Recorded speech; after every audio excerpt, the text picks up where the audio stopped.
Okay, let's go. So we're up to Kuf Samach Zayin Sif Daled. So remember yesterday we said that the Mishnah, the Mechaber had said that you hold on to the bread with your 10 fingers, and I told you that it's the number of words in Hamitzi Lechem in Einei Challah, etc., and in the Brach of Hamitzi and all these things. It's the next Sif, right? So we jumped the gun. So says the Mechaber in Sif Daled, Yitain Shtei Yadav ala Pas. A person should place both hands on the bread, b'shas bracha, sheyesh bohen ese etzboi. So there are 10 fingers touching the bread. Keneged ese mitzvahs hatluyus b'pas, that someone said. Yossi, you said. Ulekach yesh ese tevas, it wasn't you. Ulekach yesh ese tevas b'brichas hamoitzi. Baruch atah Hashem Elokeinu melech ha'olam hamoitzi lechem min haaretz. Ve'esa tevas v'posuk matzmiach chotzer labehema. Ve'esa tevas v'posuk einei cholilecha yisaberu. Ve'atah noisein lohem es ochlam be'itoi. That's 10 words. Ve'esa tevas v'posuk eretz chita v'sa'ira. Ve'esa tevas v'posuk yitzin lecha. So you see there, esa tevas, and therefore 10 is the magic number, and therefore you hold on to the challah, the bread, whatever, with your 10 fingers. Says the Mishnah Berurah Sif Kotan Chaf Gimel, Yitin Shtei Yodov. So you hold on to the challah, the bread, the roll, with 10 fingers. Hainu Tov Lasas Ken. It's not ma'akev. If you didn't do it, you didn't do it. V'chein v'im hu lavush bot yadayim. Now, what if you're wearing gloves? So what do you do then? You know, imagine you're on a hike in the winter and you stop for a sandwich. You're wearing gloves. Nochin sheyasirim b'shas habracha. It's good to remove them b'shas habracha. When you say Baruch Atah Hashem, you should raise the kicker, the loaf a bit. You raise both of them. Now, if you look at number 15, interesting. He says, so what about wearing gloves? If you're making kiddush and it's freezing cold, I don't know, there's a draft and you want to wear gloves, or you're outside or something like that.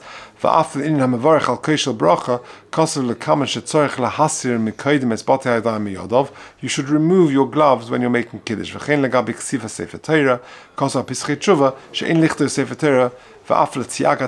make the little crowns on top of it, if you're wearing gloves. Well, what about when you're wearing gloves? When you can't? Remember, we had a situation when you have to wear gloves. Yeah.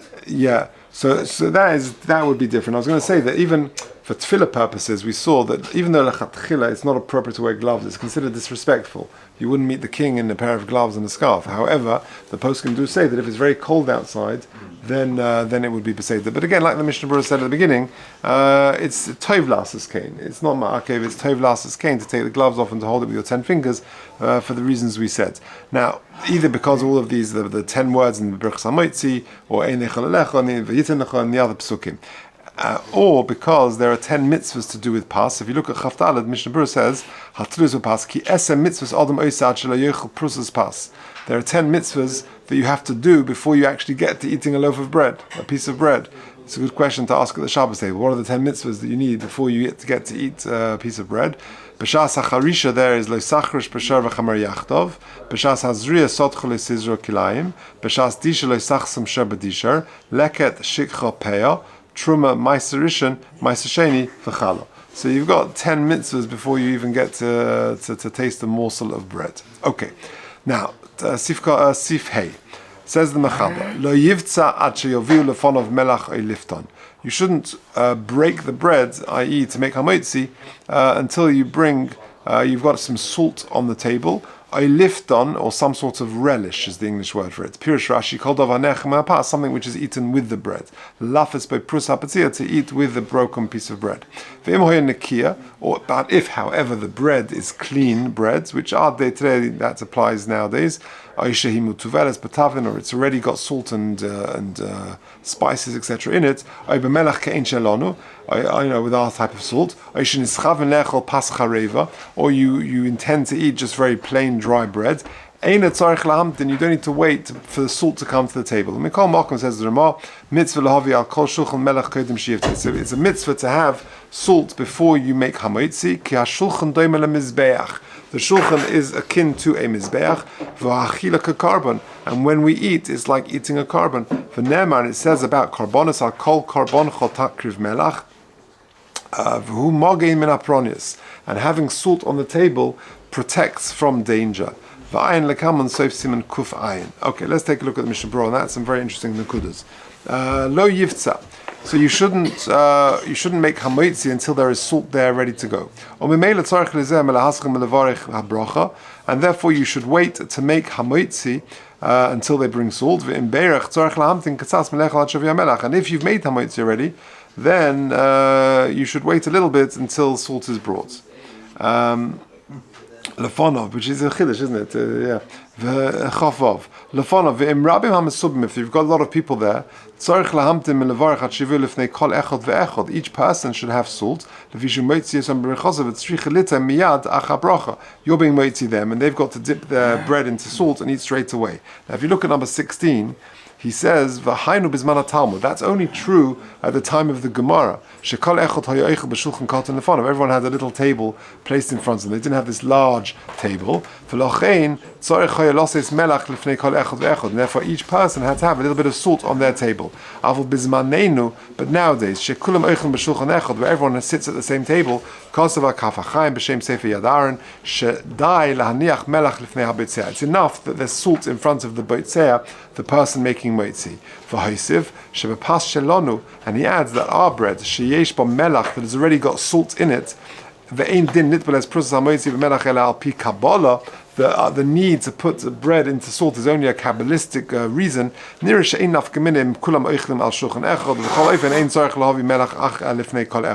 And therefore, certainly don't need to have salt in front of every single person. Okay, says the Mishnah Berurah Chaf Zayin, Melach liftan. You need to have, when you make hamoitzi, salt or some sort of relish. That the bread should be eaten. The bread is tasty and it's covered for the bracha. Don't start making the bracha and then running around trying to find salt, but rather bring the salt before that. And even if you delay a little bit, then it's okay to wait a little bit before you make the bracha of hamoitzi, and you can actually say, "Where's the salt?" and please bring the salt or something like that. That's not a hefsek. It means clean bread. Like all our bread nowadays is considered pas nakia. Pas chareva. Now, but if a person chooses to eat pas chareva, the ein b'zeh mishum kavod bracha. He chooses to eat the very dry, plain bread. There's no cover to eat it with salt. Because you're planning to have a very basic meal. And also for the reason of hefsek,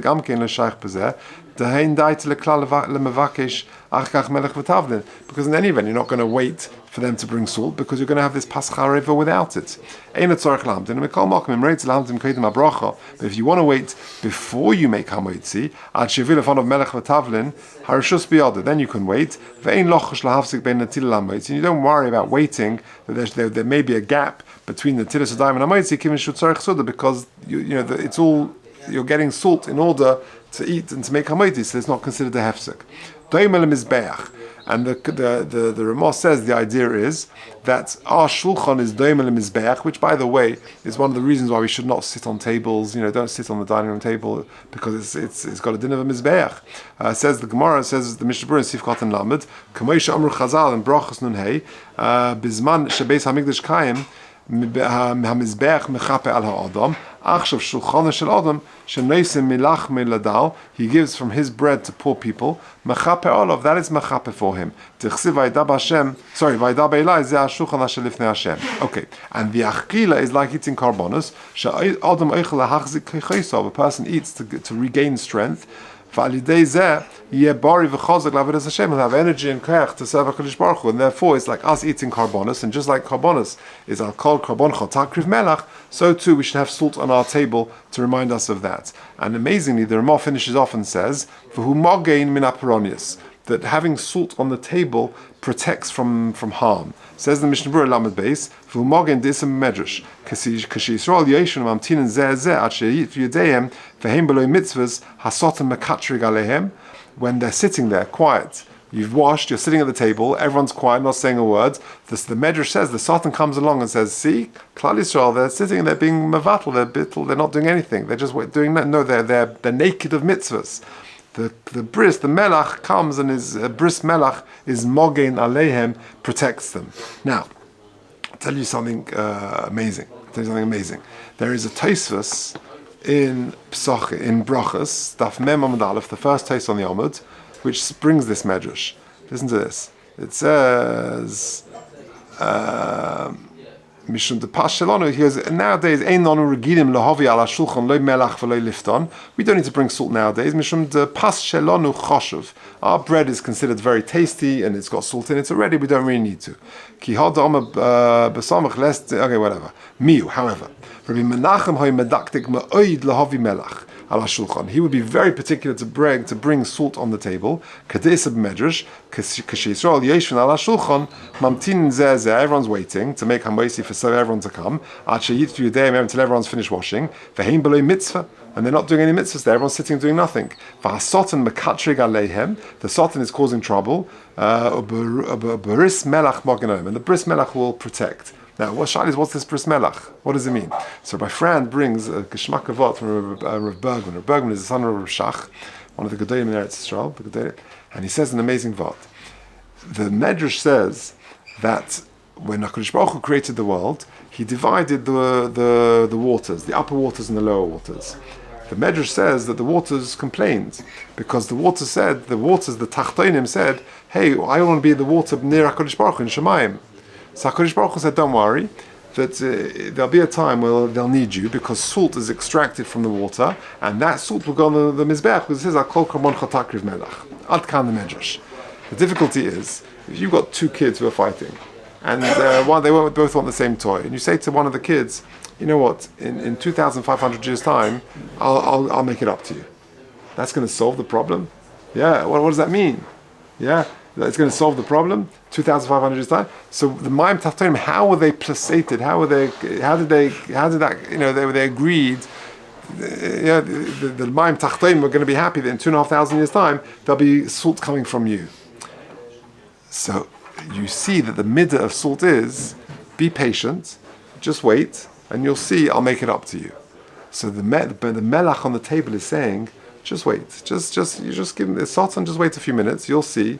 The meal will be full of Torah, there'll be zmiras, thing. Just be patient. Just wait. The way the melach protects is because that's the nature of the melach tachtonim. The melach tachtonim is that you'll see. Just wait. When the world is created, there'll be a Beis Hamikdash, there'll be karbonos, and there'll be a need for you, which is be very important, full of mitzvahs. So the bris melach is just be patient and wait, and that's what the response to the sultan is. You watch this meal. Okay, let's finish off. That's pshat in the bris melach. Sivkot and Lamed Gimel. V'ayin Soif Siman Kuf Ayin. Pirush. Alpha Gav the Mavua Sham. The Lididon Pas Shelonu Hu B'Melach. Even though our bread has got salt in it already. Einon Nuganim B'Chilas Melach HaChasudah. We don't really eat salt during the meal. Mikol Mokum Mitzvah Lanicha La Shulchan. There is a mitzvah to put on the Shulchan. V'Kos V'Mekabolim Litbol Prus Hamoitzi B'Melach Shalosh Ba'amim. I don't know if anyone does this, but anyway, apparently they dip it 3 times in. Now, just one final point. Very interesting. We're coming up to Rosh Hashanah. Do you need to have salt on the table of Rosh Hashanah? The minhag is you dip it in honey. Do you need to have salt as well? Do you have to dip it in salt as well? Do you even need salt on the table? So take a look at 20, very interesting, the first paragraph. Of Rosh Hashanah, b'dvash. We dip the honey, the challah into honey. He put the salt on the table, even though he didn't dip it into the salt. However, the Rabbi Yaakov Yisrael Kanievsky in the Stipler, so the Stipler never brought salt to the table at all, because you've got honey there, you don't need it. But Rav Shlomo Zalman said, having it on the table, even though he didn't actually use it or put the challah into the salt, but it's still, he had it on the table, I guess is a zeicha for this bris melach. Okay, we'll leave it there.